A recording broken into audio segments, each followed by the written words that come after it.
And so Miss Terry's like talking over my shoulder. She's like asking me questions, and I just feel Nick's eyes like stare in the back of my head.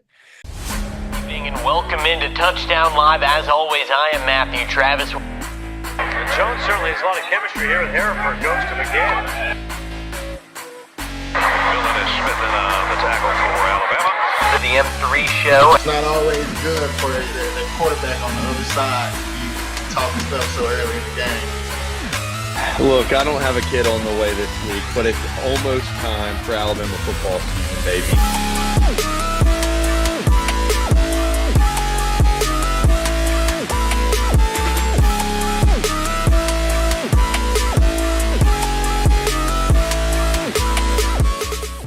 Well, welcome back to another episode of the M3 Show, episode 12 for us here on this show. And we have another guest this week, Cruz Oxenreider. You may know him from Twitter. Cruz, we appreciate you for joining us.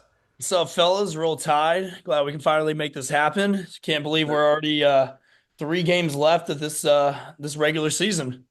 We're getting through it. All three, you, Josh, and I were all in Tuscaloosa this weekend. Alabama beats LSU 20-9, held LSU out of the end zone for the entirety of the game. We'll get into the lack of run game. We've been talking about it a lot on this show. A lot of things we've talked about in past weeks came up again in the win over LSU, but at the end of the day, Alabama gets the win 20-9 over LSU. Ty Simpson, 21 of 35, 277 yards, a touchdown, did have a fumble, but I think really the most important thing, we talked about it before we started recording, the defense held LSU out of the end zone, 9 points as a whole. Garrett Nussmeier was actually pulled in this game because of his play. And Josh, that had to make you happy as a former defensive player for Alabama. Yeah. I mean, these guys are getting sacks. We're getting turnovers. Like, what more could you want as a defensive coordinator? Like, so it's lights out play. And then it was against LSU, so that was just like the whipped cream on top of everything. Yeah, three in a row, and row spelled Reaux, three in a row over LSU. Definitely a positive thing when you beat the Tigers. So we'll start this week, unlike how we have in past weeks, the good, bad, and the ugly. Mac, you've been taking the good. You don't like to be a negative Nancy on this show, so we'll give you the good to get us started again. Late in the second quarter, the offensive line does their job. They have a good pass protection. Ty Simpson back in the pocket.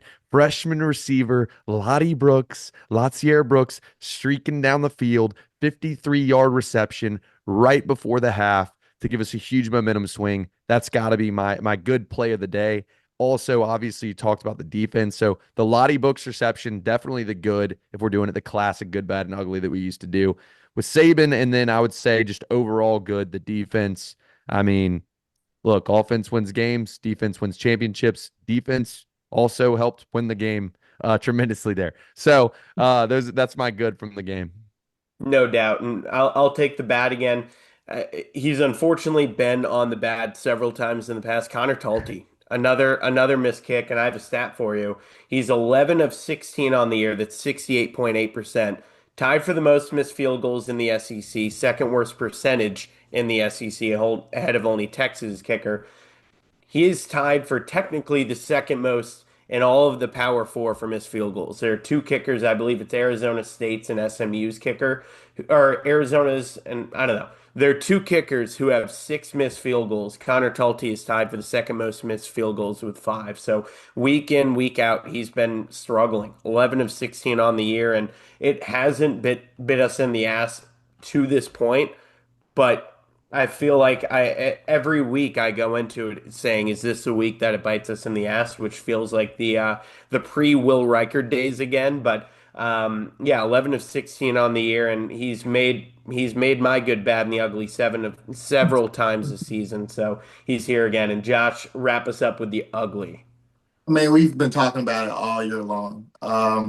And I really don't know. Like we have amazing backs in the backfield. We have Jan Miller. We have, Daniel Hill. Like these are great backs, spectacular backs, but we still have not been able to put things together to get their rushing game going. 56 yards throughout the whole entire game. I mean, It's just kind of it's embarrassing. So I mean, definitely we need to get their rotation under control on that offensive line and kind of get these guys going in the right direction so we can be better in the rush game. I mean, it's we're here in the later part of the season, and we need to kind of get things established, and we need to have true possession and maybe get the defense off the field for some breathers. So definitely need to improve in that area moving forward. Yeah, and Cruz, you've been to a lot of the games this season, probably most of them in Tuscaloosa, if I'm not mistaken. You were there this week. Just kind of give us your thoughts on not only the LSU game, but kind of this season as a whole, where you're at with this team. But well, Yeah. Cruz, before you get into this, I have to mention I got a FaceTime on Friday night from some people at Innisfree. Savion Smith called me. Yeah. Cruz is there. There's Yeah. all these people. There's Slade. Everyone's freaking there. Josh, I don't know if you were there or not. Then I Uh, was in the house. Look, people, I was trying to get some good quality sleep before watching the Tide, and I was living vicariously through my brothers who were in battle down there in Tuscaloosa. It was just fun to see everybody getting after it. Like I love to see that, Cruz. I'm glad you're still standing and still alive after this weekend. I'll But say this much. I got in on Friday night driving from Arkansas. I don't think I've ever seen Innisfree as packed as it was on Friday. It was unbelievable. I went to Rabbit Hole because it was probably the shortest line. I've never seen a cover at Rabbit Hole, and I still waited 30 minutes to get in to pay $20 at Rabbit Hole. It was Tuscaloosa was ridiculous this weekend. you should have hit up Cruz, Matt. I should have. Now I know.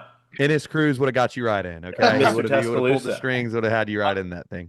Man, when I tell you, it was the stars were out this weekend. So also too, who else is there? Tyler Booker, T Book himself, his girlfriend, his sister, Savion Smith, Riley Quick, Slade, Connor, like everyone was. Crazy Tony with his Yeah, fam yeah. walking Crazy down. Tony apparently was there. Like I didn't know that. I got like sent a message of him walking down the strip with a walking stick, and I'm like, hey, that would have been incredible.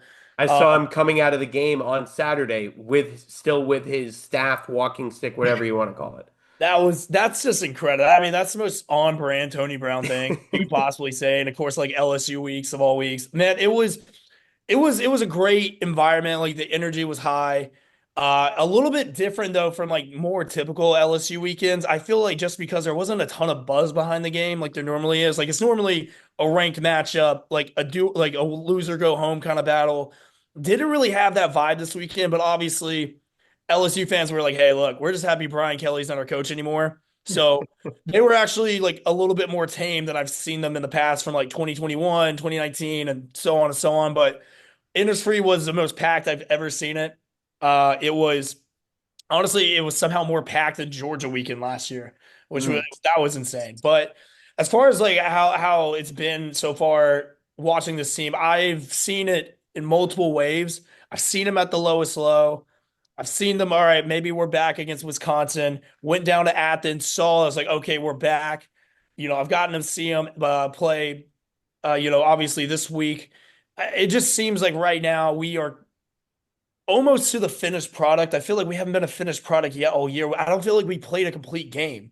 I feel like we played really good halves. I feel like we played really good quarters, but we just haven't put it all together. Kind of reminds me a little bit like 2015, 2023, where it's like, hey, like we're winning these games.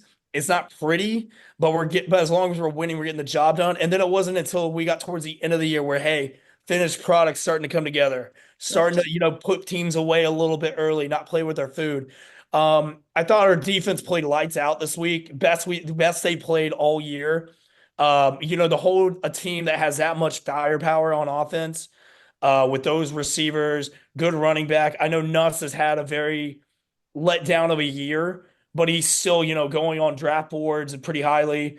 He's had some experience, but to get him benched halfway through. So when being at the game, we actually thought he was hurt because, we were Hmm. watching the broadcast. So we're like, oh, maybe Nuss got hurt. And then finding out, later throughout Twitter that he got benched. And we were like, wow, like we had that guy who some people had winning the Heisman this year, Mhm. pouting on the sidelines. And so right now, I feel like we are finally almost there where we're going to see like a finished product. Is it going to be against Oklahoma this weekend? Is it going to be in the Iron Bowl against Auburn and Jordan Hare? Or are we just saving it? Hey, we're just going to throw the kitchen sink at A&M or Ole Miss or Texas or Georgia again in Atlanta and ride that high into the playoffs. Yeah, I mean, you hit the nail on the head. Garrett Nussmeier, coming into the season, LSU is a not popular, but a decently popular pick to win the national title. Josh talked a lot about the Brian Kelly-led I LSU thought this was Tigers moving, early in the man. year. I'm just saying, you did. And living in Louisiana for 3 years, LSU fans were over the moon coming into the season. They expected, like Cruz just said, they expected Garrett Nussmeier to win the Heisman and they expected LSU to be playing for a national title. Obviously, we know neither of those things will be the case, but Garrett Nussmeier, he's been not great this season by any means, but he hasn't been get benched bad. And Alabama had him playing like get benched bad. He did complete 18 of 21 passes, which is a pretty absurd stat line, but 18 passes for 121 yards, zero touchdowns, zero interceptions. So a great game from the Alabama defense. Offensively, it seems like we've been regressing in past weeks. And Mac, you talked about Latsy Brooks, his big play at the end. That was a big throw from Ty. But in the second half, we saw him just overthrow those would-be walk-in touchdowns. I believe one was to Jeremy, one was to Ryan. Just what did you think about that second half, just missing those throws and really Ty's play overall? Yeah, I mean, well, I like to think about the offense as a whole. Like I know I'm like that guy who's like, she's like, I want you to talk about one specific Talk player, shit, but man. look, I mean, Again, there's he can't be a certain negative reasons. Nancy. I'm sorry, I'm positive Peter.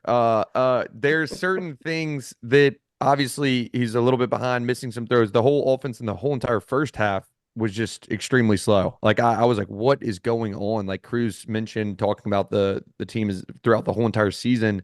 It's been like there hasn't been this well finished product. Like the defense has looked great some games. The offense, it's like, what are they doing in certain part of the games? It was the first time where I was like, really like, what the heck is going on? We couldn't run the ball at all or anything. But Ty, I mean, that's just gonna happen. He's not gonna play every game perfect. And I think that a lot of that stuff happens to do with the fact that we're not playing balance. We've talked about the run. Like that's an issue. And so that puts a lot of pressure on him to have to make these big plays over and over again, which thankfully I would say a takeaway from the offense in general and Ty in general was we had some big key momentum swings. We had some key throws over, a certain amount of yards. So I wasn't necessarily like down on his play or anything like that. I think it's offense as a whole. And I think the offense didn't look like what we needed them to throughout the first half. And then receivers, it comes down to them running the right routes and doing the right things and the offensive line being able to give Ty the time he needs. And, without the run game established, like it makes everything that much more difficult. And not being a quarterback, I can't really say like, hey, he was seeing this on that play or something like that.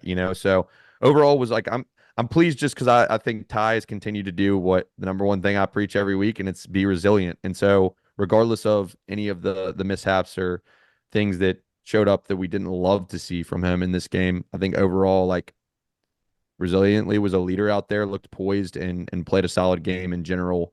21 what for like 35 or something, which is not great. Yeah, final But stat line was 21 for 35, 277 yards and a touchdown. yeah, it's not great, but it's, he like I said, he's leading the troops, and that's what's important to me. Like I go back to a part of him and comparing him to Jalen Hurts in the sense of like that keeping his poise and being able to lead. I think that's something like on the field that I remember with Jalen. I remember betting my first sports bet ever was like the Eagles when Jalen started. Not because he's the best pass thrower, not because he's the best like football player in the world, because he's a great leader.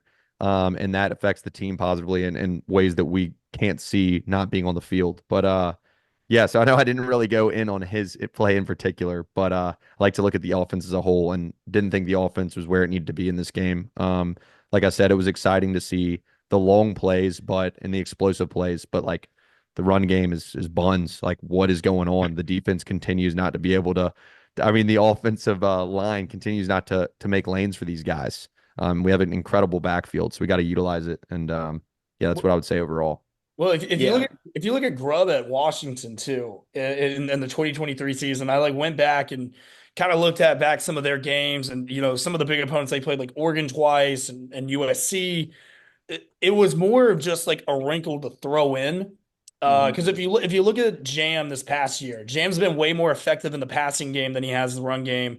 because he is such a talented back out of there. And then once we get into the red zone, I mean, I know they feel, Richard Young's a monster. I feel like he should be getting a little bit more carries for a little bit more ground and pound and jam the finesse. I mean, I'd love to see a little bit more AK Deer just from an explosive backfield. I don't know if we're redshirting him, but he at Washington, it just seemed like Grubb never really made an emphasis on establishing a run game just because the receivers and how talented Ty was and how good of a job pass blocking we've done this year. So I think I'm worried in the long run when we play a team like Ohio State or Indiana or A&M, who can get after the passer and, Ty's going up against an elite secondary, us not being able to establish a run all year, like, is that going to come back to bite us? Yeah. Yeah, and it absolutely could. When you play a team like Texas A&M, who has a stout defense, Yeah. just beat Missouri, you that could absolutely come to bite you in the ass. And luckily, other than the Florida State game, which there were more problems than the run game, it hasn't bitten us in the ass quite yet. But to your point, it will at some point bite us in the ass. Same with Connor Tulty. When is that game going to be? I hope it's not Oklahoma. I hope it's not Auburn. But I'm just worried that it's right there and it might happen at any point. Well, I think there's a reason why we've been going for it so much on fourth down this year, more than I've ever seen us go for it. Yeah. I believe that's a reason. I think there was a reason why we went for the kill shot against South Carolina instead of just taking the knee and going down. So I feel like that's the kind of confidence that we have as a whole in that kicker. I know he's young, but I know he drilled that one, to go up by two possessions. That was a really big kick by him. But those little gimme ones, like you got to hit those. Yeah, and Josh, it looked like you wanted to say something on that as well. Well, I was just gonna say, time of possession of the ball. Like these are things where you see Alabama is excelling in that area. We tend to skate away from our opponents. So, like this game, I think it's like they had the ball for 31 minutes. We had it for 28. I know last week well, not last week, but whenever we played South Carolina, it's sort of kind of the same case scenario. Like we have to be able to establish a run to be able to keep on and hold on to the ball and extend drives. That's going to help the defense. It's going to help special teams. It's going to help everyone at the end of the day. So we have to kind of get those things going to be that, perfect, complete team. Yeah, and Josh, it's something we've been harping on all season, but another thing is the rush defense. It's something that early on it was a major talking point on this show when Nick Kelly was on, when Christian Miller was on. It was something they were mentioning that Alabama can't stop the run. This week they did. They held LSU to 59 yards rushing, zero touchdowns, and actually two fumbles. Yeah. One of those, granted, was Garrett Nussmeier running 20 yards back for a 20-yard sack or whatever the hell it was. But the point remains, held LSU to 59 yards rushing. What do you think about just the rush defense as a whole? I see these guys being more aggressive. They're attacking at the ball. We're creating turnovers, and you really see your leaders stepping up and feeling, and living up to that standard. And Bray Hubbard's making plays. You got Justin Jefferson flying around. You got Pierre making sacks. Like this is just all out great. Deontay Lawson has really gotten real good control of this game, and he's become a more impactful player in his role. So I just feel like we're taking that next step to becoming that ultimate defense and who we've been in the past. Yeah, and Mac, one thing you were mentioning a lot in early shows was Caden Proctor. We didn't see him get the ball this week, but we saw, I think, my favorite play of the Krispy Kreme package, as they called it. They used him as a decoy out wide, and it opened up for a 21-yard pass to Josh Cuevas for a first down in the fourth quarter. What did you think about the decoy Caden Proctor Krispy Kreme package this week? It was about time to change it up. We talked about it. Like, look, I loved him getting the ball, and we had mentioned, like, is that going to be something that they're going to eventually pick up on? And like, yeah, there's like only so much you can do with a guy his size at a certain position, and he's done just about everything. And so it was fun to see them mix it up and use something as like, okay, a weakness almost is that teams know it's coming now. So how do we turn that weakness into a strength? And love that they used him as a decoy. And then speaking of Josh, like, he's showed up a lot. Like he's come more and more throughout these last couple of games. Like he's been a vital part of the offense and has made some crucial catches. So love getting to see him make that big play. And yeah, I think it was awesome. Like I'm like, Okay, like trick them a little bit. They're gonna expect we're going to them. We haven't done anything differently. That's why I love adding. That's why I love the some of the offensive play calling in that sense of this new kind of wouldn't say like full on trickster stuff, but just more exotic plays because the more we use those, it opens up even more because then we can go and use the opposite of it and use it as a decoy. Yeah, I was in the stadium. I was in the front row, thankfully, of the upper bowl, and I essentially had the all 22, and I saw Caden Proctor out wide, and I was like, "Oh, here we go again." And then they didn't go to him. So Matt Cruz, just what do you think about using him as a decoy and really the Caden Proctor package as a whole this year? I mean, I don't think I've ever seen anything like this. I mean, you notice that the offensive linemen in today's game is they're getting so much more athletic, like Trent Williams, Penei Sewell, like how they motion them as tight ends, running out into flat routes. I'm just waiting for him to do the Tebow jump pass. I don't know if I'm just saving it, so I'm waiting for it. But like, look, if he's demanding and he's taking away a linebacker or even having like a defensive end out there in zone coverage, taking him away and unloading the box a little bit, I'm all for it. I mean, I love the fact that it's almost kind of like Lane and Sark-esque by just dissecting and picking the best mismatch. And that's something we've done, like getting Cuevas outside on a linebacker who's not nearly good enough to cover him. Or, now I love how we're integrating Edwards at tight end. I can't wait to see what he develops into. Bernard, I know he didn't have like the game where you've been used to seeing him have all year, and I know there was that touchdown catch is just fingertips away, but the attention that he's attracting has been fantastic. So Grubb is using literally anyone and anything to lure that defense asleep, and it's awesome right now. And I think right now I think there's some stuff that we're gonna see in the next few weeks that we're just gonna sit back and be like, what is happening? And I don't know what it's gonna be. I'm fully expecting, and I'm gonna call my shot right now. Ty Simpson will catch a touchdown before the season's done. I'm calling it right now. He's catching a touchdown. I don't know if it's gonna be from Bernard. I don't know if it's gonna be from Jam. It might be from Caden. Like that would just be the greatest thing ever. I would love to do a trick play to put the game away in Auburn since they have done that to us so many times over the past year, giving them a little taste of their own medicine.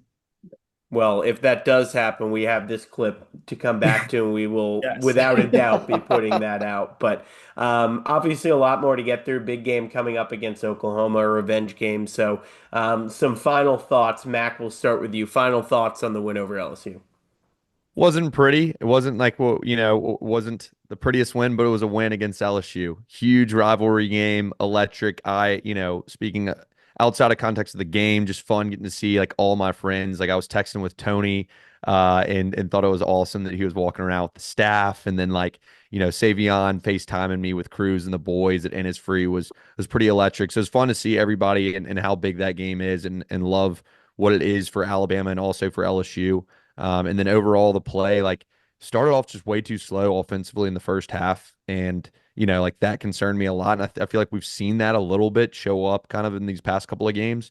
But the resilience always shows up, and I love that about this team. Like I think the guys, no matter what happens, continue to compete, continue to fight, and the defense coming alive and looking just absolutely electric with two like forced fumbles and guys making big tackles, and the aggressiveness I think I'm seeing out of that unit as a whole was something that was really pleasing. And just again, overall, like we came out with a win. It's against LSU. That should fire everyone up.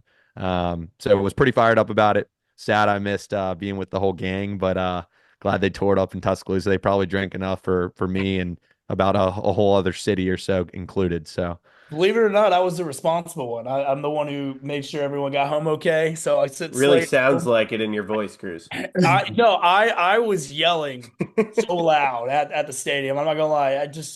I get a little too into it sometimes, but I admit I may or may not have been doing a Scott Cochran impression and doing a car bomb. So it's my guilty pleasure. I can do a really good one. Problem is, though, I sound like I smoked a pack a day afterwards. Well, Josh, your final thoughts, your second game in Tuscaloosa this season. Man, it was awesome. Just I don't want to go off too much on a tangent, but I think just being able to see all the good players, Tony Brown, Reuben Foster, Reggie Ragland. I think that's another element. Tyler Booker was on the sideline along with other guys in the league. Like that's something we need to kind of get these guys going and have their support around them to let them know that hey, look, the standard is the standard, and this is what you kind of need to live up to. As far as the game, I mean, I'm not gonna be too critical. We'll take a macro. They found a way to win. It wasn't pretty. It wasn't what we all expected against, an opponent like LSU, especially with them not being ranked. But, it seems as if the defense or the offense is always coming up in those critical, crucial moments. And I feel like this game, the defense really, made their statement and they ultimately won the game. And, when we're lacking on the defensive end, it's the offensive side or it's the special team. So, continuing to find a way to win and continuing to make that trend to be that complete team. Yeah, absolutely. And Cruz here. Final thoughts on the win over LSU. Wasn't sexy, but you know what? This game had trap game written all over it. New coach, didn't know what they were going to do offensively. That team is loaded with talent, like national championship contending talent. I believe so, especially in the defensive end. So I don't think we were looking so much far ahead to Oklahoma, but I do think there was like a little bit of like big eyes, especially coming into town. A lot of guys on that team last year are back. And there's a little bit of a revenge factor. I know it's going to be an intense week of practice. Got to iron a lot of stuff out. So I'm glad we got this ugly win out of the way. And right now, I feel like just finish these last 3 weeks strong, and then book a trip to Atlanta. Yeah, I don't want to beat a dead horse or be a broken record or anything, because you guys kind of hit the nail on the head with everything. But it's an ugly win, but it counts the same. And I really liked what Ty said post game in his interview. He said, "I want our legacy to be that everyone doubted us at first and how we came out in the first game, but that's just part of it. Alabama against the world. Nobody thinks we're good. Nobody thinks we can win. But that's just part of it. It's all about us." And that goes back to what Mac was saying about being a leader. I really like that it wasn't his best game. He was 21 for 35, but the fact that you pulled out the win, it was the same thing against Missouri. He had a lot of missed throws against Missouri, but came out after a bad drive and had a good one. And it's just getting to the finish line, beating teams and stacking those wins and taking it into the next game, because this week we have another big game against Oklahoma. But for me, it was nice to be back. It was my one game I'll be at this year. Finally met Josh in person. We hadn't met before, but we found each other before the game. Ran into a friend of the program, Shank, after the game. Talked to him for a little while, and also Slade Bolden. So it was nice seeing everyone, running into Crazy Tony after the game, carrying his staff. So for me, it was just nice to be back, be at the game, and for me, it's a special one. Living in Louisiana for 3 years, I have a ton of friends who are massive LSU fans, and just to get the three in the row with the REAUX is always fun. So as a whole, Alabama gets to win 20-9 over LSU, improves to what, 8-1 on the year? 8-1 on the year. Math. I went to Alabama. I don't do math, but but moving on. Next, we got Oklahoma. It's another revenge game. Alabama's 2-0 in revenge games this year versus Vanderbilt and Tennessee. Last year, it was just one of the uglier Alabama games I've ever watched. Lost 24-3 at Oklahoma. A game that I think all four of us are looking to forget. But lost 24-3. Oklahoma's a very different team. They swapped their quarterback out, Jackson Arnold, who's now on the bench at Auburn, swapped him out for John Mateer, who was a Heisman favorite before he got hurt. Got hurt, missed the game, came back against Texas, probably shouldn't have been back. He struggled that game, they lost. But it's gonna be containing John Mateer. He looks to be fully healthy. They got a good win against Tennessee in their most recent game, beat them 33-27 in Knoxville, and they also beat Michigan earlier in the year, 24-13. Michigan's ranked 18th. So Mateer is 169 for 265 on the year, just shy of 2,000 passing yards, 8 touchdowns, 7 picks. And he's a rushing threat. We've talked a lot about Alabama struggling to stop a rushing quarterback. He has 306 rushing yards and 6 rushing touchdowns on the year. So I want to start there. Josh, what does Alabama have to do this week to contain him that they didn't do against South Carolina? Let Lenora Sellers run wild, let Diego Pavia run wild in the past. What are they going to have to do in order to contain him and make sure he doesn't beat Alabama with his legs? Rush lane integrity. Integrity. When we are rushing the passer, we cannot lose sight of where this quarterback is. Like you said, this guy is a mobile guy, has 6 rushing touchdowns.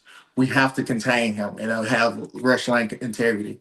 We have the linebacker package to be able to come up, drop in coverage, but also attack the quarterback when he's trying to make those rushes. So definitely going to be the first biggest real challenge I feel like we're going to have as we're putting this whole defense together. Like we really need to hold that integrity of those lanes and make sure we can affect him, and not only in the rushing game, but also in the passing game.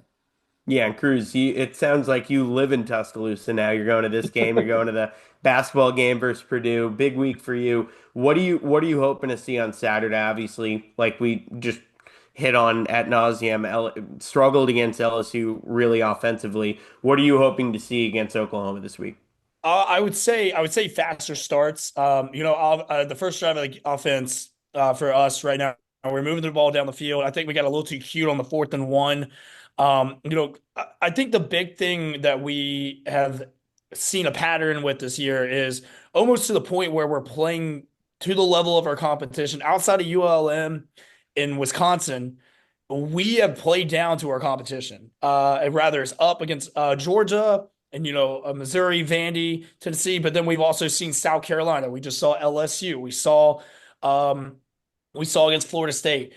We I don't feel like we are coming out as fast and strong as we should. The thing about Oklahoma that I'm really looking at, and what I feel like we're really going to have to overcome, is the fact that we're 120th in rushing offense. And I can't remember the last time I've said that about an Alabama offense. And Oklahoma, unfortunately, they are a top 5 rushing defense.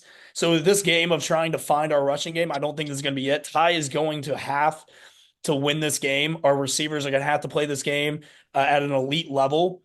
I will say about Mateer, I'm not as concerned as Mateer as I was with Sellers. Sellers is a top draft pick athlete who can not only make you miss in the open field, but will break those tackles. I believe we had, I think, 15 missed tackles on Sellers alone just in the pocket and the extended play. So Mateer is not as strong as him, and he's not as elusive as Sellers. So I mean, keeping him contained is going to be big. I love the fact our pass rush is finally starting to come alive.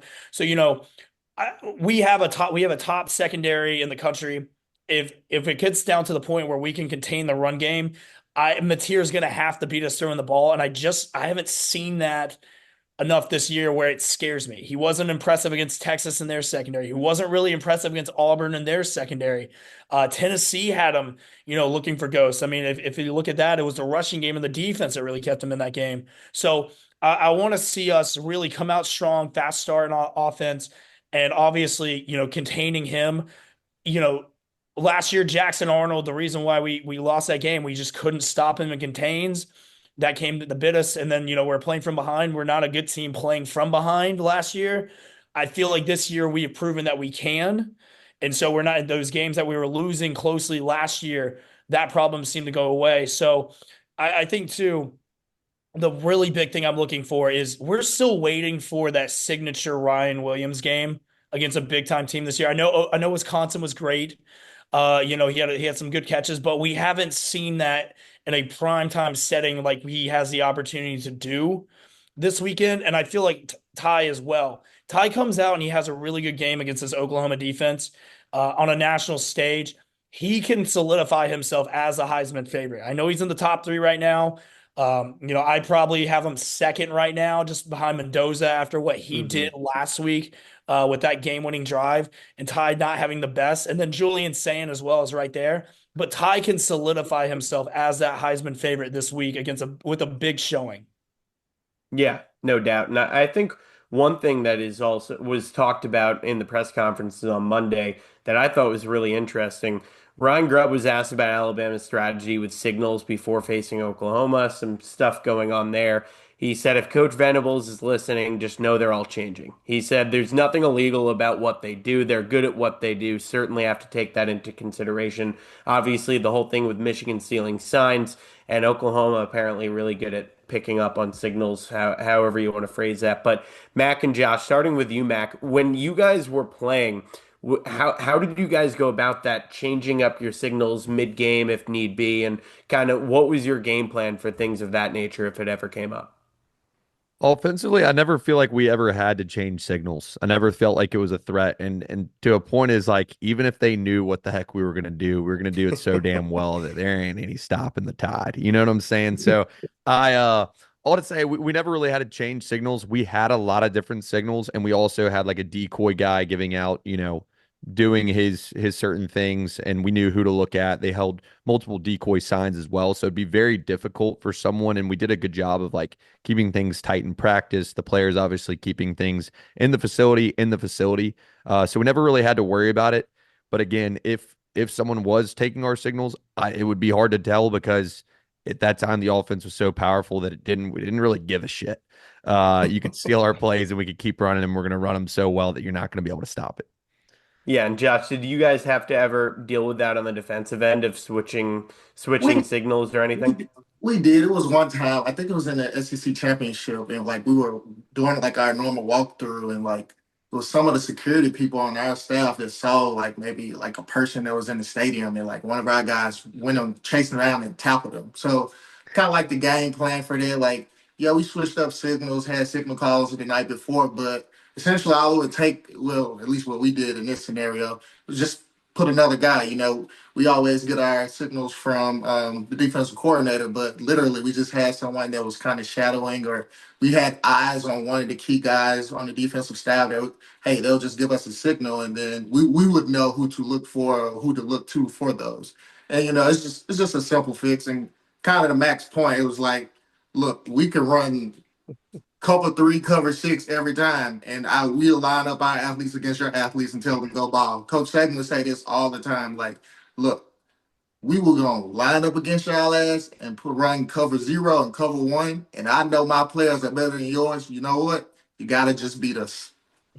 Yeah, and hopefully that is the case. But something you don't really hear going into a game week of getting asked and talking about signals and potentially having to change signals up because of who you're facing should be interesting. But really, for me, we've talked about it. Cruz talked about it quite a bit. It's John Mateer. It's just containing him. He's not as much of a threat as we've seen in the past. Sellers is probably the most mobile quarterback we'll face until we face Marcel Reed in the SEC championship. If we face him, obviously a very mobile threat on that front as well, but just containing him because we make non-mobile quarterbacks look very mobile. Bo Prabula was doing a good job against us at Missouri, and I just hope we're not sitting here a week from now talking about that. I think that's going to be a big point. And they have three receivers who just have been very good. And Isaiah Sategna, he's 49 receptions, 692 yards. He has 5 touchdowns on the year. Deion Brooks, 42 receptions, 435. He has 2 touchdowns on the year, and then they also have Jaron Kanik, tight end right there. So a lot of threats through the air. It's just containing them. Obviously, Torrey Blaylock on the ground as well. So it'll be interesting to see. But Cruz, do you? I don't know how to phrase this. Do you have hope for on our end the rushing attack seeing improvement going into this week? It's going to be tough. I mean, they've done I've watched Oklahoma quite a bit this year. They've done a fantastic job on the line of scrimmage. Their front seven is almost as good as anyone in the Yep. SEC. There's a reason why that they're top five in rush defense. I don't think this is the game to get cute in the run game. I think obviously we're still going to have to. I just hope that we don't get too reliant on it. I don't want Ty doing the QB runs anymore. I know he's athletic, and I know that he can make a play happen. However, though, they got the speed to shut that down. I think where we really need to focus on is obviously next week not looking ahead, but Eastern Illinois, having that tune-up game before going into the Iron Bowl. You look at Auburn; they do have a very athletic defense, and you know that they're going to be playing with their hair on fire. But I feel like that's where they could get got. Playing a little too emotional. I think that could be a really good warm-up game for us. Not to try some new things. This week, I feel like our offensive line is going to have to step up to the challenge. I believe they can. I've seen what they've done against a defensive line like Georgia. I've seen what they've done against a defensive line like Tennessee's and Missouri's and LSU's as well. So I just have a hard time saying yes just because I haven't seen it all year.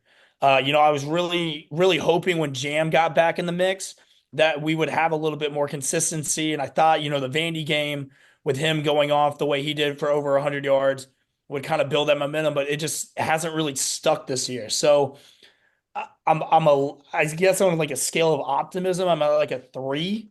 But I also think too, we haven't really needed it all year. I mean, Ty's done enough to get the job done. It seems like when we need a really big play in the running game, it's been Bernard. Jeremy's done it for us. Hell, Cuevas I think he had 7 yards rushing this past weekend on it, just from the line behind the line of scrimmage. So no one's going to stand out in the rushing game from just a total stat line. But collectively, with what we have athletically with Ryan and Bernard and Ty and everyone else, I think it could be enough to still get the job done at the end of the day. Yeah, absolutely. I think that's a good way to put it. And we do this every week. So wrapping up the Oklahoma preview, Mac, Alabama will win this week if. We got to protect the quarterback, man. That's the first thing. If we protect the quarterback, allow Ty Simpson to have the time he needs, and then also establish a run game. I think Alabama could win, like the if or whatever. We could win without these things, in my opinion. I think we should win, and it's like. But the thing is, what would be a good win and a dominant win is protect the quarterback, establish the offensive line, the run game, have that be able to give us good clock management, because in this past game with LSU, obviously they controlled the tempo, had the ball longer than we did. We need to establish it and have the ball longer, but we need to protect Ty and then also establish that run so that he's able to open up the passing game and we don't come predictable. We talked about that like multiple times. Like it bites us in the A little bit when we become predictable, and Oklahoma is able to prepare just for that. So I hope we do that. And then defensively, I think the biggest thing is just discipline. Like we know now we have a great defense. They've started to establish and figure out their identity, but they have to remain disciplined, especially against a dual threat quarterback. So I think Alabama wins if they show up and they fight and play resilient like they have. But those things would definitely help out a lot. And if they limit turnovers as well. Josh, and then we'll get to you. Same question, Cruz. Josh, Alabama will win this week if what? I'm gonna make it simple. If we get turnovers on defense, and vice versa on offense, if we do not give up the ball, no fumbles, Ty's done a great job with not throwing as many interceptions. I think his touchdown interception ratio is phenomenal this year. So hats off to him in that area. But I think if we get 2 or more turnovers on the defense, we set the standard for that game. And Bray Hubbard has done a phenomenal job all season, but I see him coming up with the interception, or my guy Keelan Sabb. So it's gonna be a safety game for sure. I see those guys coming up big. Yeah, and Cruz, same thing to you. Just play our game. Don't beat ourselves. I think when we play our game, we've found ways to win multiple times this year. Georgia punched them in the mouth early, played shutdown defense in the second half, offense, efficiency in the on third down.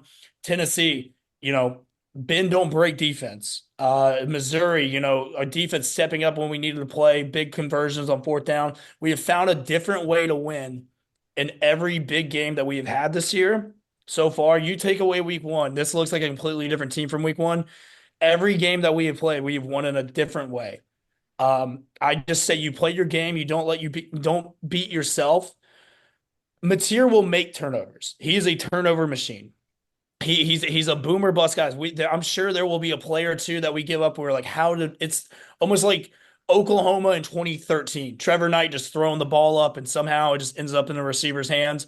It happens, and Josh, you know this as well. You can play the best defense, but sometimes luck just comes a part of it. Yep. I think it's going to be like this too. And I think just let Ty just put the ball in Ty's hands, let him do what he's done all year, lead us to the promised land, go into next week and gear up for a hellacious Iron Bowl. Yeah, and we'll get into it when we get to the picks here in a little bit, but Alabama hasn't really blown out an SEC opponent. Yes, they beat Tennessee by 17, but that was a late touchdown. Yes, they beat Vanderbilt by 16, same thing. I would love to see Alabama get out to a lead and maintain that. We've seen the defense is capable of maintaining that lead, but give them that lead to maintain because we haven't done that. We got up to a decent leads in the past, but we just can't maintain that when we get to SEC play. So how you do that? It's what you guys have all said. Allow the run game to be a factor. Let Ty get through his progressions and get the ball to Ryan Williams. Cruz was talking about we haven't seen a Ryan Williams game yet this year. Why not this game? It's our final home game versus a Power Four opponent. Let's give us a good send off before Eastern Illinois and then take some momentum into the Iron Bowl. So as a whole, we need to see the offensive line and the run game play a lot better than they have because Jordan Hare, crazy things happen in Jordan Hare. So if it doesn't happen this week, you play a tune-up game versus Eastern Illinois and where you're looking ahead to the Iron Bowl. So if it doesn't happen this game, it's not going to happen until that Iron Bowl. So really need to make the most of the opportunity and just not get snake bitten. Oklahoma beat us last year, and they were a lot worse of a team last year. So just looking for more consistency across the board. Shank talked a lot last week about consistency along the offensive line, why we're facing some of those problems, and turned out to be a problem again. So just hoping for a lot more. We will get into it in the picks. But before we do that, Cruz, you're going to be at the game this week. There was a video last year of you in a certain suite, a certain box, Nick Saban suite. I'm curious how that happened. That video did numbers like I've never seen on social media, and people probably heard your name for the first time. There were a lot of people in that box. How the hell did that come about? Yeah, that was a look. It definitely wasn't planned. Yeah, I let's just say that I gained a lot of followers that day and a lot of people clicking on my profile. As a lot of people know, I'm friends with Kristen Saban. You know, we've been friends for a while, and we become really close the last I'd say 2 years. And so I actually went to the Western Kentucky game. It was Coach DeBoer's first game there. I normally sit in the North Zone when I go there. It was definitely like a weird kind of day as far as just like I didn't know where I was going to be sitting till last minute. Luckily, Hunter Johnson, came through with a ticket for me. So shout out to him for that. And then, I got a text around like the second quarter, it'd be like, hey, would you want to, meet up at halftime, say hi, say hi to my mom, like things like that. So I was like, yeah, sure, I'd love to. So tell Hunter's like, can I come? And I'm like, yeah, sure. Didn't think I was gonna be long, so I get like I'm walking around. I had to tell someone like who I was going to, and I got crazy looks in that process. So like I've never been in that side of the stadium before in that little section, and the security is a little bit tougher over there. They're just doing As it should be. they're just doing their jobs. I respect it. So Kristen came and got us, so I didn't really know what to expect. I then walk in. And like the first person I make eye contact with is coach. And I'm just like, oh my God.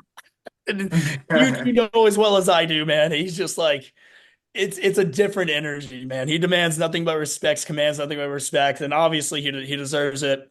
And in the box was Sarah Arnold, Kool-Aid McKinstry, and JC Latham. And I never gotten a chance to meet Kool-Aid or JC Latham before, but I got a chance to meet Terry on at A-Day. Super nice guy, said hi.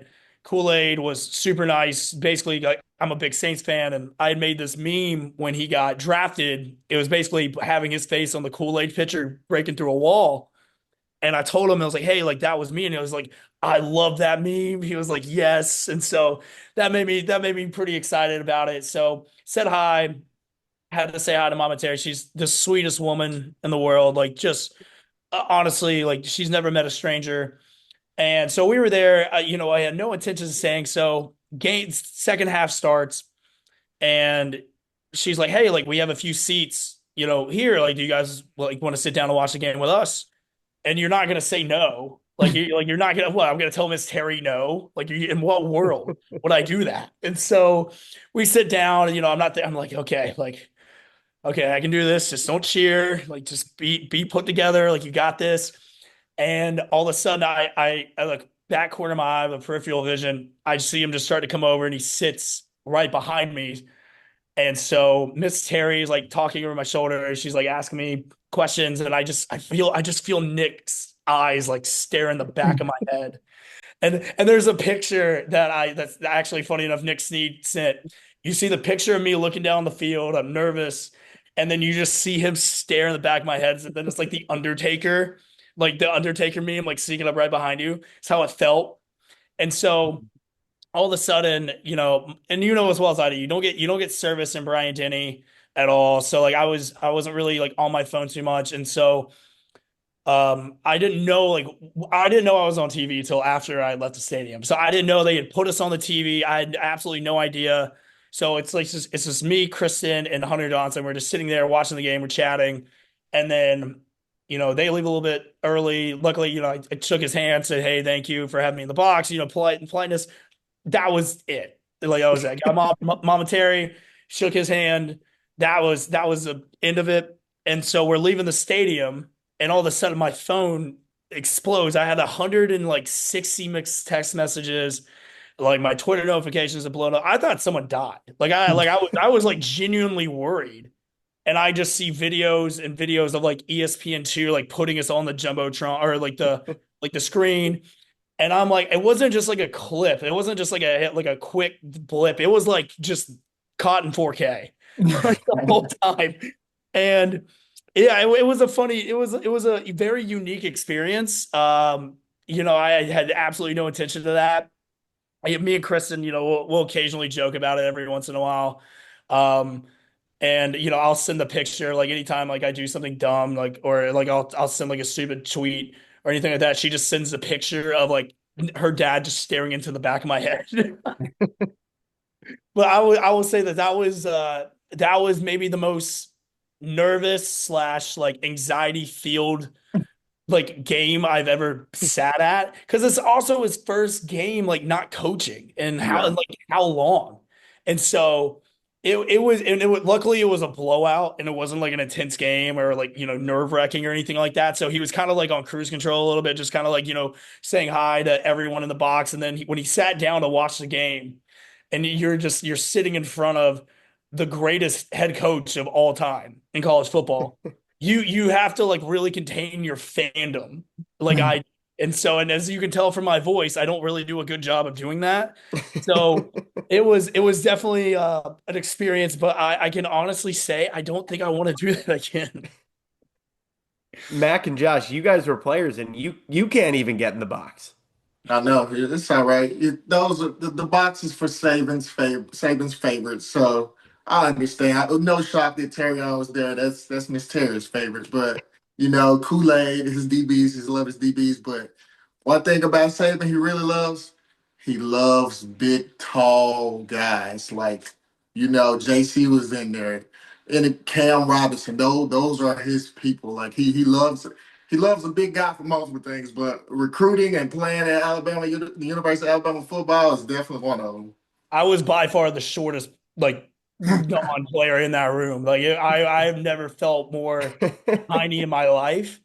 Um, and I grew up playing football and everything like that too, at a high level in state Alabama. But I have never felt more unathletic in my life being in that room. You said it right there. I don't know how I would feel with Saban, knowing Nick Saban is sitting right behind me. So I was doing my best to play it cool, but here's the thing: Miss Terry was talking to me. That was the first time I've met her. Like I think that was like the second time I had met her. And so she, we were talking. She's asking like how my family was doing, like where I was from. Like it's so like honestly, she was. It was almost like reminding me of like a family member for me, like catching up. Like she made me feel so welcome and so kind and everything like that. And honestly, made it a little easier. But every time I look back, I didn't have to make eye contact with him while he's watching the game. And I don't, and you've seen him on TV, like watching the game. He's got like his notepad. He's like taking notes. And I'm just trying not to annoy him. And so like, because I'm just like, I never want to be on the other side of a Nick Saban ass chewing. And my luck would have been like him giving me an ass chewing when they would have showed then they would have showed the box. So that I would have forever been memed in an even worse way. It's a hilarious story, one that I'm sure you've told numerous times, but I've actually never Cru- really gone like this is like probably the most I've ever gone in depth in the story, to be honest, because I was just like I you didn't know. I could see Yeah. you reliving it in your head right Yeah, there. it's a incredible slash traumatic experience. Well, Cruz, we appreciate you joining us, and now you have the pleasure of going up against some players who previously have gotten Saban ass chewings with our guest standings. Donnie Lee is in first at 6-2. Christian Miller in second at 5-3. Tied for third is last week's guest Shank Alphonse Taylor 4-4, along with AL.com's Nick Kelly, and in last Slade Bolden 3-5. Slade is the floor. Donnie is the ceiling. So you're looking to get somewhere in between. For us three, Mac, a rough week. Three Mm. and five, and two of those three were your teams. Vanderbilt and Alabama came through for you. Vanderbilt barely in overtime against Auburn. But other than that, you only got one of the other six games right. You're 3-5, and with it, with Josh going 5-3, Josh, you're in solo first. I think it might be the first time you've had a solo lead this year. You're at 55-40-1 on the year. Mac, you're 54-41-1, and I'm coming. I'm coming. Two bad weeks, but I'm 52-43-1, two games behind Mac, three behind Josh. I'm making up my room. Late season push. The end is all that matters. We've got 8 games on the slate this week. We'll start as we always do. 12th ranked Oklahoma. Again, this is the AP rankings. We're recording on Monday before the college football playoff comes out. Could change by the time the show is released. But 12th ranked Oklahoma at 4th ranked Alabama. Alabama, a 6.5 point favorite. And Cruz, we like to let our guests go first. So you have the pleasure of kick-starting us. Alabama's 6.5 point favorite.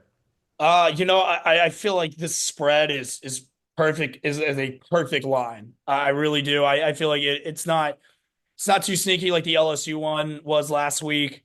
The South Carolina one the week before. I feel like there's a good line. I think Alabama wins this game.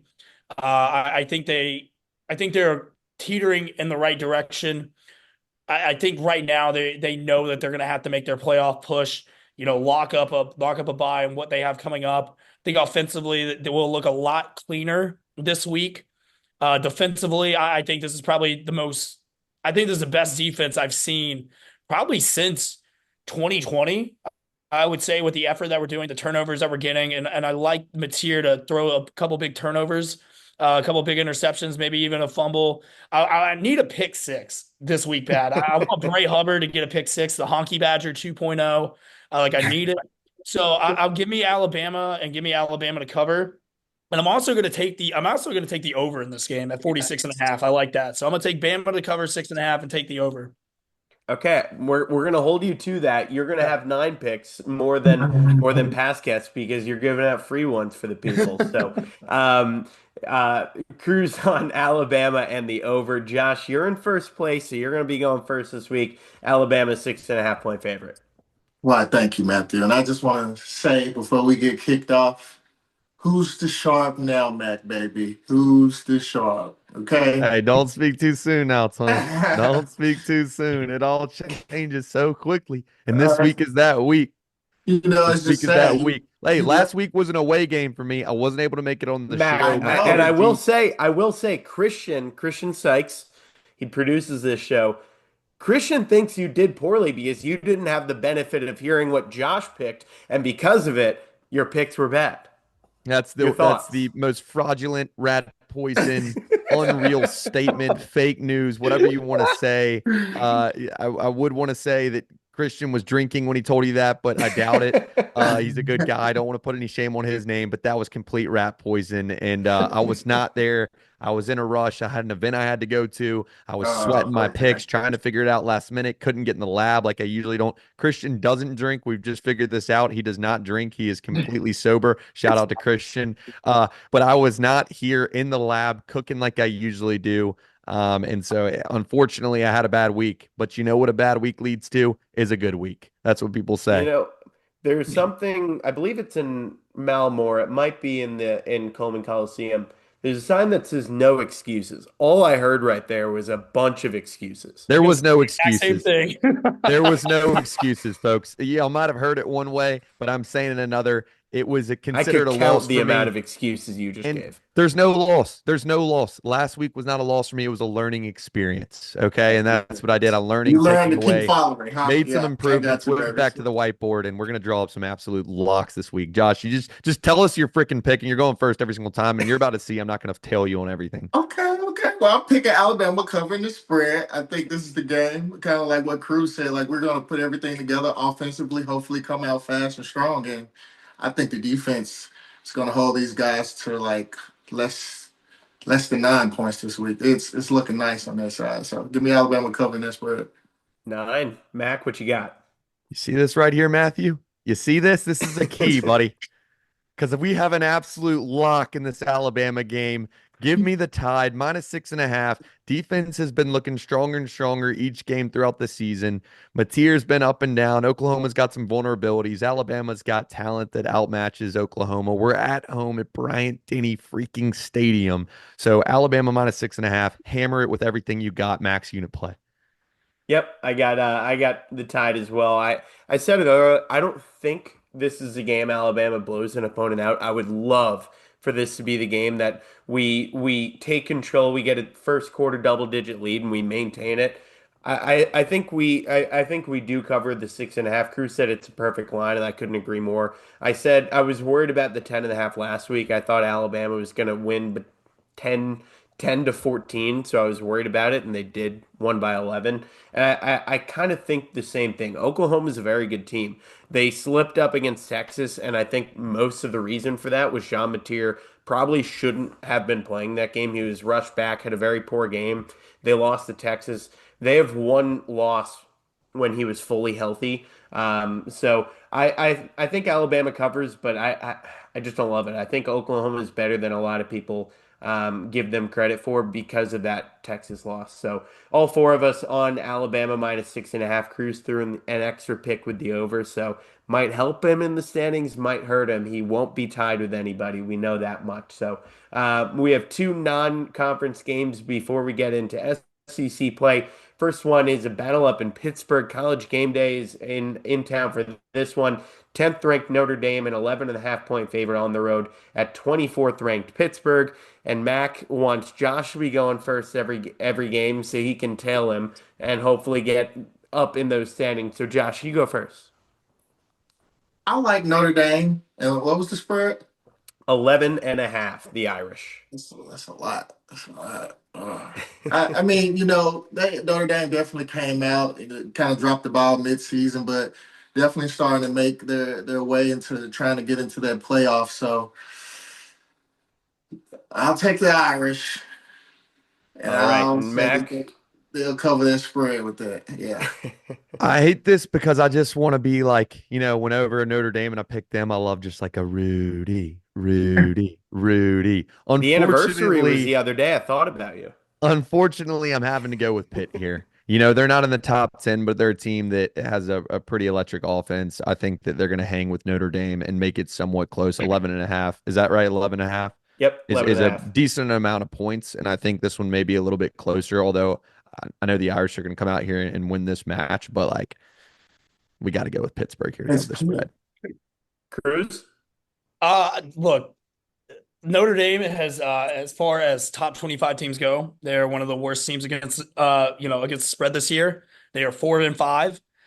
They have not looked great. I think right now they are fighting for their playoff lives. Now Pitt has become honestly, I think one of my favorite dark horse teams to possibly win an ACC championship if they could possibly make it happen. However, though, I'll give you a fun fact: Pitt is 7-2 against the spread this year. That's a line where I'm like, hey, I look at that and I see how big of a spread this is. I'm like, you know what? No, I'm going Pitt to cover. I think right now they're on a hot streak with that. I like Notre Dame to squeak this game by just because I feel like Jeremiah Love is the best running back in the country, and Carr is starting to really grow as a QB. I know Pitt's been playing well, and College Game Day is going to be there, but I think Notre Dame's going to be too much. But definitely Pitt with the spread. Yeah, kind of for everything you just said. Pitt's been surging. They've played really well lately. Notre Dame, as you said, they've won all their games since losing to Miami and A&M to open the season. But I mean, they didn't play great at Boston College. They beat Boston College, one of the worst teams in the Power Four, 25-10. They beat USC 34-24 and NC State, you name it. But yeah, they haven't looked great. I think they win by 10, which means Pitt covers. So I will go with the Panthers. Next one on the slate, 20th ranked Iowa at 19th ranked USC. USC a 6.5 point favorite. And Cruz has a lot of stats, so I'm going to give both of you the benefit of waiting until Cruz gives his pick. So Cruz, what you got? USC a 6.5 point favorite. I'm going Iowa in this one. I'm going Iowa with the points. I'm going them outright. Iowa, second best team in the Big Ten against the spread. They played their solid ball. USC and Lincoln Riley, we know that they are an explosive, fast-paced offense. Iowa is going to try and keep you on the field or off the field as much as possible. I feel like this is going to be a gross game as well. So I like Iowa to win, and I like Iowa to cover. And Josh. I think I'm going to go with Cruz on this for Iowa to win. But for my own different points, like Iowa has like 3 losses on the season, and of those 3 losses, it's been less than a touchdown. So I just really don't see USC coming through and making anything shake. So give me Iowa with the spread and with the dub. Mac.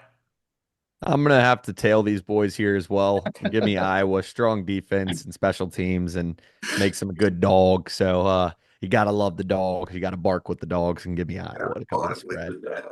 Yeah, I was really impressed by Iowa this week. I was watching it, and all four of us, the three of us, and then Shank had Oregon to cover. I believe it was 6.5 last week, Yeah. and they needed a last second field goal to win that game. I was very impressed by Iowa in that game. Obviously, beat Minnesota 41-3 the week prior, and Wisconsin 37-0 after struggling against Penn State. So I'm going to go with Iowa. All four of us on the Hawkeyes, so I'm sure USC will win by 40.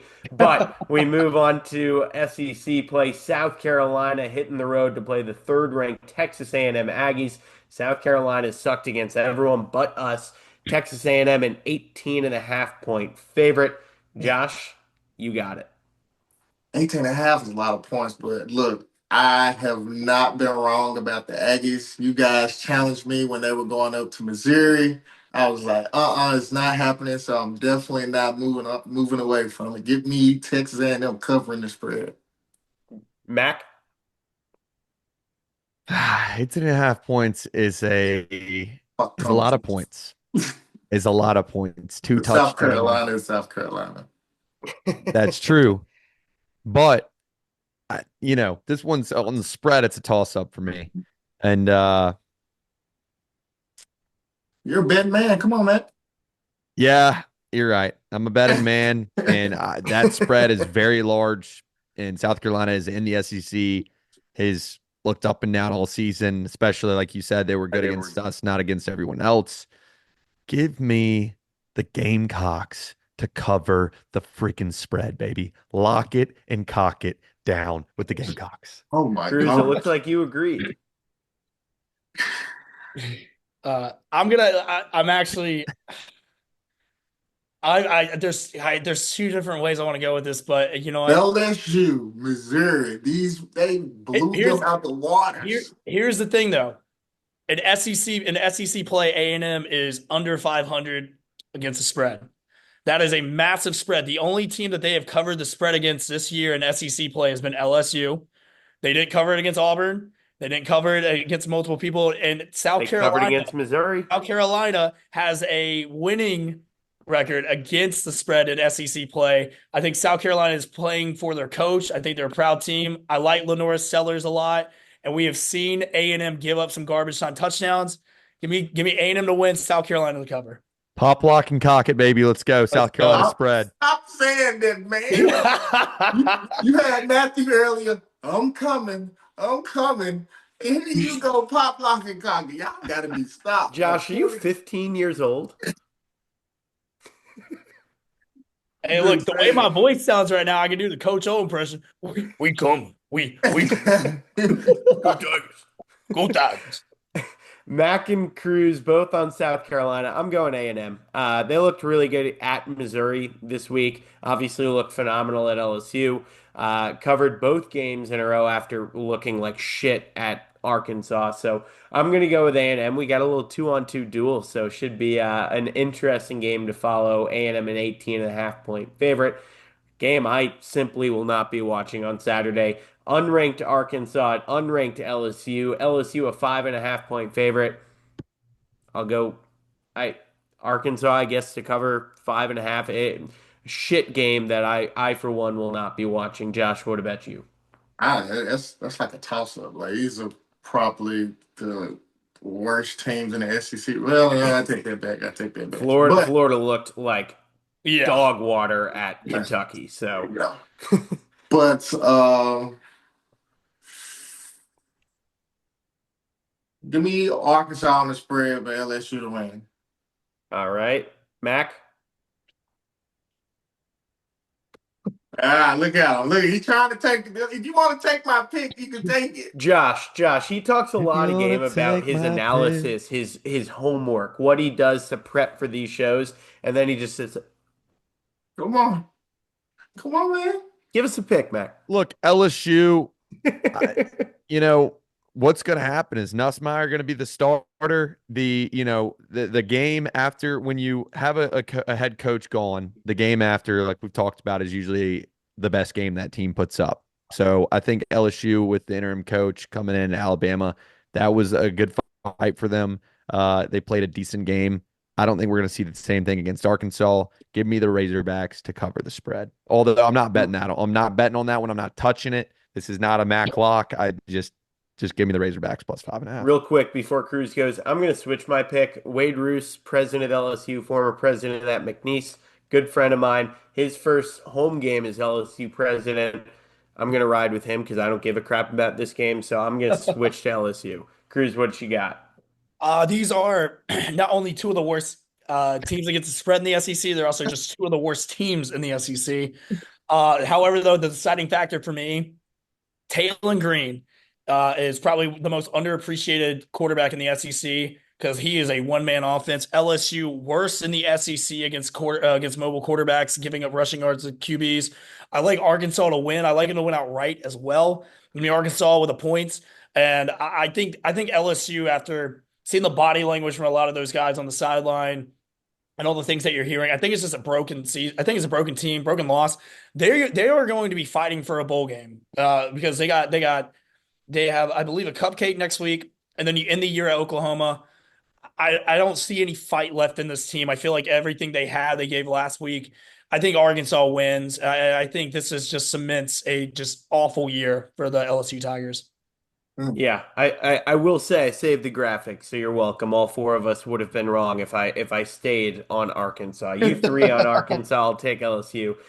Next one up, another one of the worst teams in the SEC, Florida, got blown out by Kentucky, and they are on the road again this week at sixth-ranked Ole Miss. Ole Miss a 15.5-point favorite.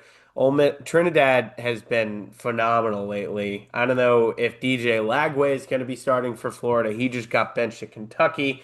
And because of all of that, they suck. I'm going to go with the Rebels. Cruz, I will kick this one off with you. Oh, I'm going Ole Miss all day. I'm going to hammer Ole Miss this game. Not just for the fact that Ole Miss is just a better all-around team, but Florida is the reason why Ole Miss didn't make the playoffs last year in the Swamp.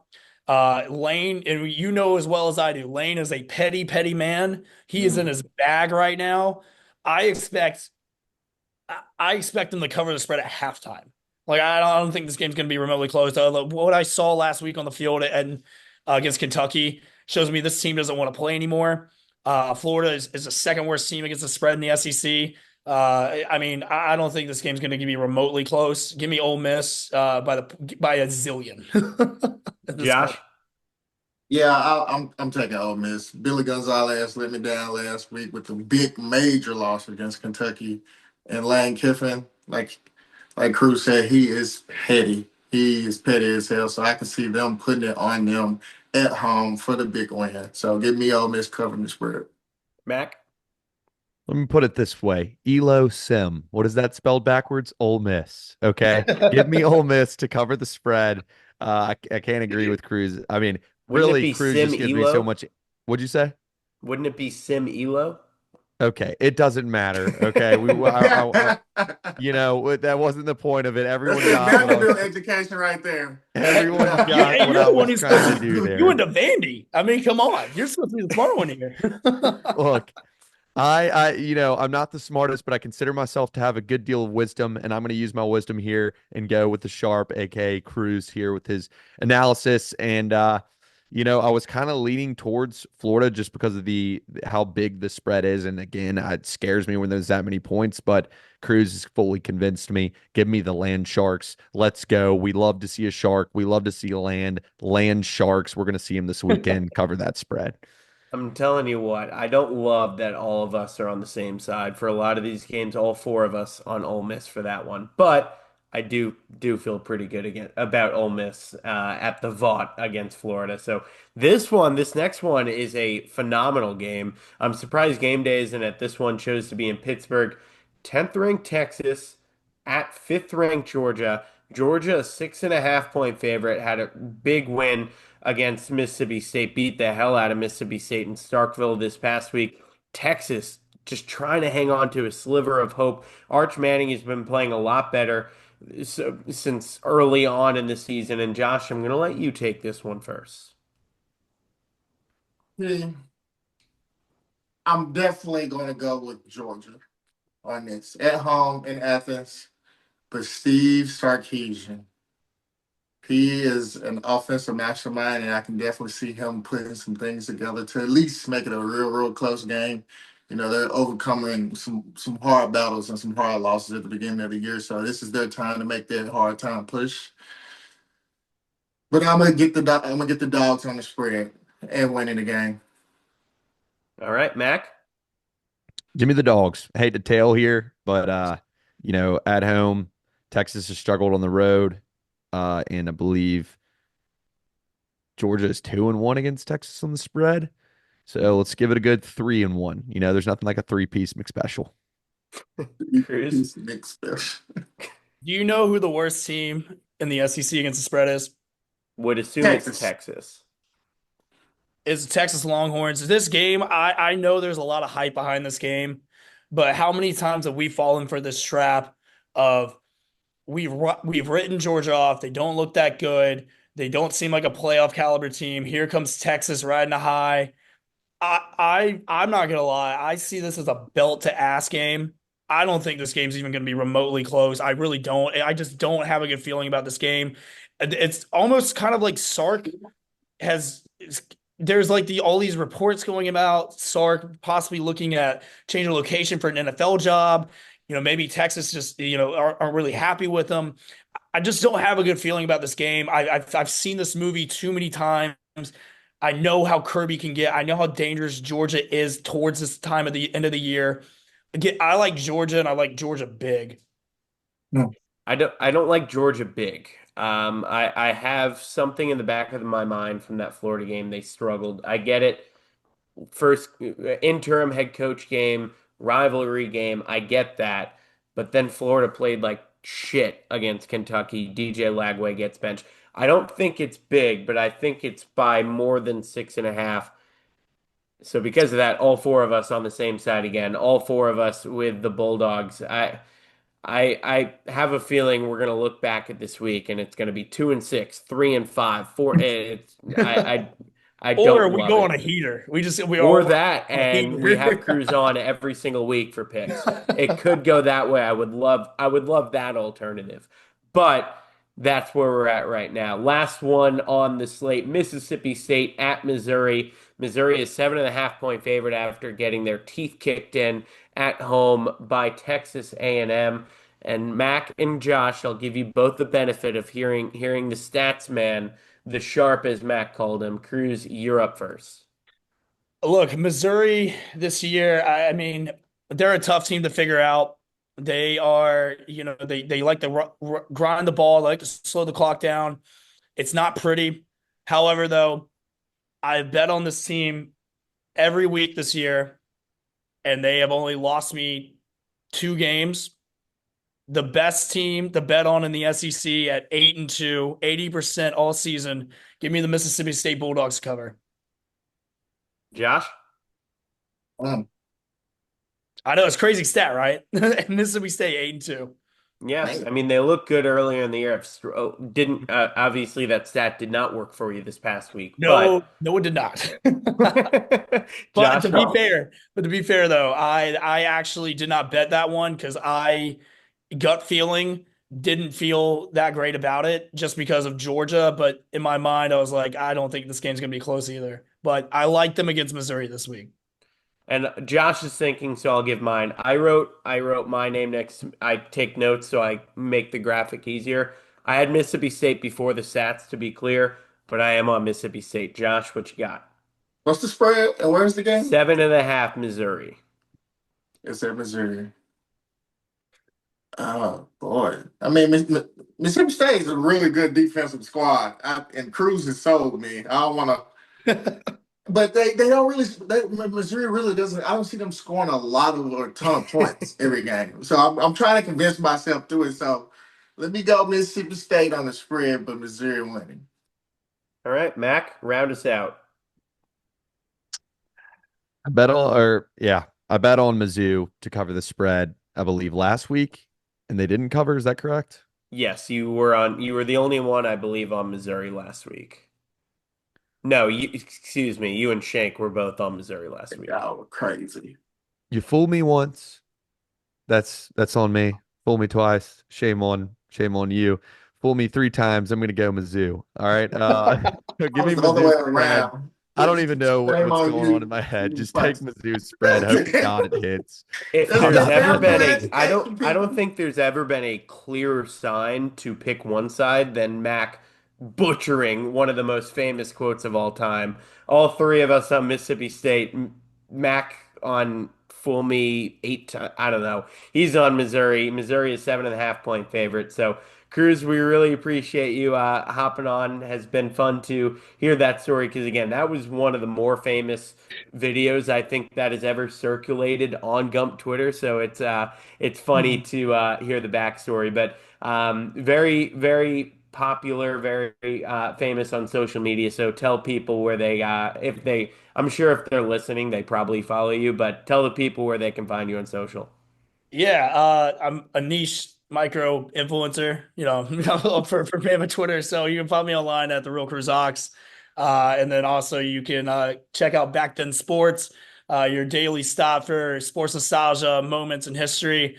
I've been doing that for the last going on month 2. It's growing and following, and it's been great. But I appreciate you guys having me on. It's been awesome. I hate that the season's almost done, but I feel like we're in for a really great rest of this college football season.